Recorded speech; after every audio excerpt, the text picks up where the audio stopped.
Amber Heard and her team are contradicting themselves big time. They'd do anything but accept defeat. The actress has been accusing her ex-husband, Johnny Depp, of being a domestic abuser. She, on the other hand, self-proclaims as a public figure of domestic abuse. She became an ambassador of multiple organizations because of this. When the allegations of her defaming Johnny were proven to be true, we thought this would be over. But the smear campaign against Johnny Depp just continued and even became worse. When the trial ended, Elaine Bredehoff wanted to convince the public that the judge was biased and that the jury made the wrong verdict because they were influenced by the media. Both her and her client went on so many TV shows just to repeat this script like a broken record. Amber had the audacity to accuse Johnny and his team of doing a smear campaign against her when she's actually the one doing it. She has big money backing her up so that media outlets could support her, and she has a lot of connections in the industry she would use any day. One of them is Eve Barlow. Eve is one of the most vocal Amber Heard supporters, if not the loudest out of all of them. She's a close personal friend of Amber and a journalist who seems to enjoy talking badly about other journalists,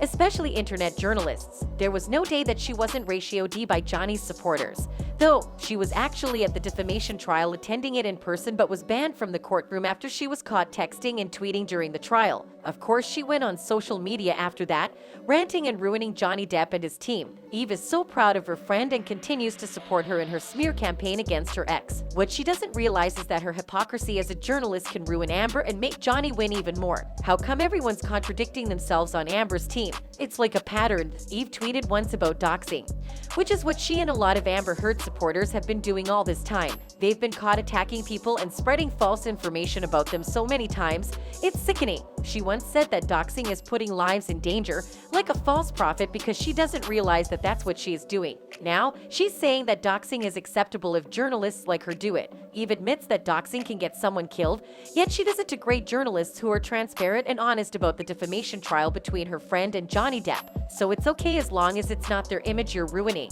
That totally makes sense. The hypocrisy is clearly showing. The main target of her doxing, that umbrella guy, knows that anything we do and don't do is a crime to them. They'll literally find the smallest details and turn them into something negative to ruin you. The journalist took it to heart when the trial ended and was so sarcastic because Johnny immediately went abroad, unlike Amber, who was sulking at the verdict. She throws shade at Johnny for his performance with Jeff Beck and questions whether that's actually someone who is a domestic abuse victim. Barlow's follower count isn't that large, but she's so bitter about this, she's willing to ruin her career as a journalist just to force that she's right. It's always the small accounts. They're working the hardest, even harder than Amber's lawyers at this point. She's probably gonna get canceled and kicked out of the internet, just like how she got kicked out off court during the trial. She's probably going to continue doing this because Amber Heard will never get the chance to appeal the jury's verdict. Eve, along with all the big media outlets supporting an abuser, will continue to do so and dox even harder because that's what keeps them going. It's sad, honestly. Thank you for watching and we'll see you in our next videos.